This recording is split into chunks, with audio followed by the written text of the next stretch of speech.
আজকে আপনাদের সাথে পরিচয় করিয়ে দিতে চাই চ্যাটজিপিটি, জেমিনি, লামার মতো আরেকটা এলএলএম বা লার্জ ল্যাঙ্গুয়েজ মডেল, যা গতকালকে অপূর্ব কিছু ফিচার নিয়ে নতুন আরেকটা ভার্সন রিলিজ করে চ্যাটজিপিটি 4 অমনিকেও হার মানিয়ে দিয়েছে। এনথ্রোপিকের এই ক্লোড এআই কিন্তু আগে থেকেই বাজারে ছিল, তবে তারা সময়ে সময়ে নতুন ভার্সন রিলিজ করে চমকে দিচ্ছে সবাইকে। গতকালকে তারা যে ভার্সনটা রিলিজ করেছে তার নাম হচ্ছে 3.5 সনেট। এটা রিলিজ নোটে তারা যে ভিডিওটা দিয়েছেন সেখানে দেখা যায় ছবি আর ডকুমেন্ট আপলোড করে ক্লোডকে বলা হচ্ছে সেজন্য একটা প্রেজেন্টেশন তৈরি করে দেয়, আর ক্লোড সেই সব ডকুমেন্ট থেকে তথ্য নিয়ে ইন্টারেক্টিভ গ্রাফ তৈরি করে সেটাই ব্যবহার করে প্রেজেন্টেশন তৈরি করে দিচ্ছে। আমার কাছে ক্লোড সেরা মনে হবার একমাত্র কারণ এর বাংলা বোঝার ক্ষমতা আর বাংলায় আউটপুট দেওয়ার দক্ষতা। তবে এই নতুন ভার্সনে তারা রেখেছেন নতুন আরেকটা চমক। আমরাও আজকে সেই চমকটা দেখতে চাই। চলুন আমার সাথে ক্লোডে একেবারে অ্যাকাউন্ট খোলা থেকে শুরু করে ব্যবহার অবধি দেখার চেষ্টা করব।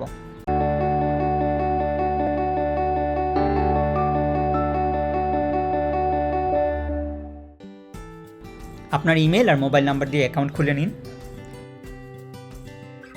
তারপর সেই আপনাকে স্বাগত জানাবে।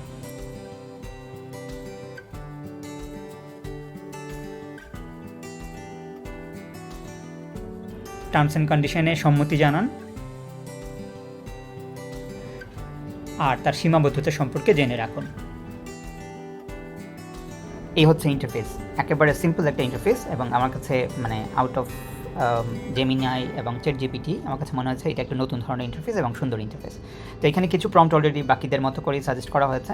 তো আমরা শুরুতে যে জিনিসটা এখানে করতে চাই, একটা ডকুমেন্ট দিয়ে বলি যে তুমি এটাকে আমাকে সামারাইজ করে দাও। আমার কাছে বাংলাদেশের মুদ্রা নিয়ে একটা লেখা কপি করা আছে আমার কাছে, সেটা আমি এখানে যখন পেস্ট করলাম তখন তার লেখাটা এইভাবে আমার এখানে জমা পড়ে গেল। তো আমি এখানে তাকে বললাম, বাংলাতেই বললাম,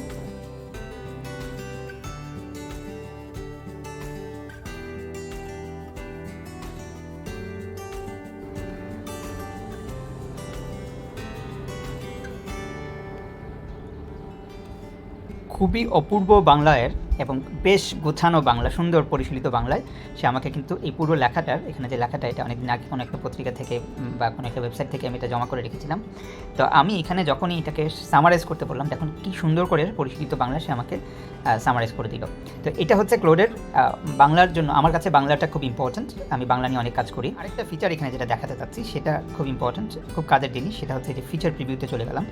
আর্টিফ্যাক্টস নামক ফিচার, এই ফিচারটা এখনও বেটা ভার্সন আছে, তো আমরা এটাকে অন করে নিচ্ছি। এখন আমাদের সেটিংস অ্যাপ্লাই হয়ে গেল। তো আমি এখানে প্লাস বাটনে ক্লিক করলে একটা নিউ চ্যাট উইন্ডো ওপেন হলো। আমরা আগে কী চ্যাট করেছিলাম সেগুলো আমরা যদি এখানে ক্লিক করি, ওপেন মেনুতে ক্লিক করি, তাহলে আমাদের আগের হিস্ট্রিগুলো এখানে দেখতে পাবো। আর নতুন চ্যাটটা হচ্ছে এই যে এটা, আমি তাকে বললাম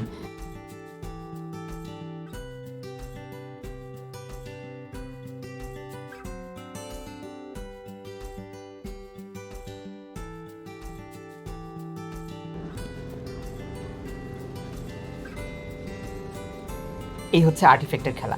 সে কিন্তু আমার ডিরেকশনটা নিয়ে সে এখন আর্টিফ্যাক্টটা ব্যবহার করছে, এবং ডান পাশে আর্টিফ্যাক্ট উইন্ডোটা ওপেন হয়ে গেছে। সে দেখেন লাইভ কোড করছে এবং আমাকে প্রিভিউটাও দেখার সুযোগ করে দিচ্ছে, এবং আমার জন্য যে টেমপ্লেটটা সে রেডি করেছে সেটা কেমন হয়েছে না হয়েছে একটা লার্জ ল্যাঙ্গুয়েজ মডেল আমার জন্য কাজ করে দিচ্ছে, একেবারে কোড করে দিয়েছে। এখানে ক্লিক করলে একেবারে দেখেন আমার সব কিছু রেডি, একটা কমপ্লিট ওয়েবসাইট এখান থেকে ব্রাউজ করা যাচ্ছে। এখানে আমি প্লেন HTML CSS কেন বললাম, আমি একটু আগে রিয়াক্ট দিয়ে ট্রাই করেছিলাম। রিয়াক্ট JS দিয়ে আমাকে একটা কমপ্লিট পোর্টফোলিও ওয়েবসাইট তৈরি করে দাও। তখন যেটা হয়েছে যে কিছু কিছু লাইব্রেরি সে ব্যবহার করছে যেটা সে ইনস্টল করতে পারছে না এই প্রিভিউ উইন্ডোতে। তো প্রিভিউ দেখানোর সুবিধার্থে আমি আপনাদের জন্য এখানে প্লেন HTML CSS করলাম এবং অ্যালপাইন JS ব্যবহার করেছি যাতে ইন্টারেকশনগুলো আমরা দেখতে পারি। তো আপনি আবার ওই কোডটা যদি পেতে চান, এখানে কোডের উইন্ডোটা সুইচ করলে আপনি কোডগুলো পেয়ে যাবেন পুরোপুরি। এবং আরও যদি ডিটেল তাকে দেন, আমি তাকে বাংলা দিয়েও টেস্ট করেছিলাম যে বাংলা এই যে ইনস্ট্রাকশনটা আমি এখানে ইংরেজিতে দিয়েছি, এই ইনস্ট্রাকশনটা আমি তাকে বাংলায় দিয়ে বলেছিলাম যে তুমি আমাকে একটা পোর্টফোলিও ওয়েবসাইট তৈরি করে দাও। সে কিন্তু আমাকে বাংলাতেও পোর্টফোলিও ওয়েবসাইট তৈরি করে দিয়েছে, একেবারে আপ টু দ্য মার্ক। এই আর্টিফ্যাক্ট ফিচারটার আরও অনেক ধরনের ব্যবহার হতে পারে। আপনি তাকে একটা জেসন ডাটা দিয়ে বলতে পারেন যে তুমি আমাকে চার্ট তৈরি করে দাও, তো সেটা আমরা একটু ট্রাই করে দেখি। আমি নতুন একটা চ্যাট উইন্ডো নিচ্ছি, এখানে আমি তাকে সেই জেসন ডাটাটা প্রোভাইড করছি, draw me a chart.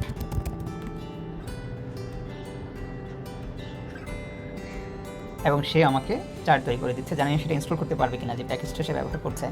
Yes it is. এবং আপনারা দেখতে পাচ্ছেন যে তাৎক্ষণিক সে আমাকে ইন্টারেক্টিভ একটা চার্ট তৈরি করে দিয়েছে with all the code available here. ক্লোডকে ব্যবহার করে আপনি আরও অনেক কিছুই করতে পারবেন, যেমন আপনি একাধিক ডকুমেন্ট আপলোড করে সেগুলো ব্যবহার করে কোনো একটা সমাধান চাইতে পারবেন। তবে ক্লোডের 3.5 সনেট এর একটাই মাত্র সীমাবদ্ধতা, সেটা হলো সে ইন্টারনেটে খুঁজতে পারে না, অর্থাৎ তার ইন্টারনেট ফ্যাসিলিটি নেই। কিন্তু তবু 3.5 সনেট আমার কাছে খুব ভালো লেগেছে, মূলত এর বাংলার কারণে, আর সাথে আর্টিফ্যাক্টস ফিচারটা তো আছেই। তাই ভাবলাম আপনাদের সাথেও একটু শেয়ার করে দিই। ভিডিওটা ভালো লাগলে লাইক চেপে সবার সাথে শেয়ার করে দিন, আর এরকম দারুণ দারুণ সব ভিডিও পেতে চ্যানেলটা সাবস্ক্রাইব করে বেল আইকন চেপে দিন। আজকের মতো আল্লাহ হাফেজ।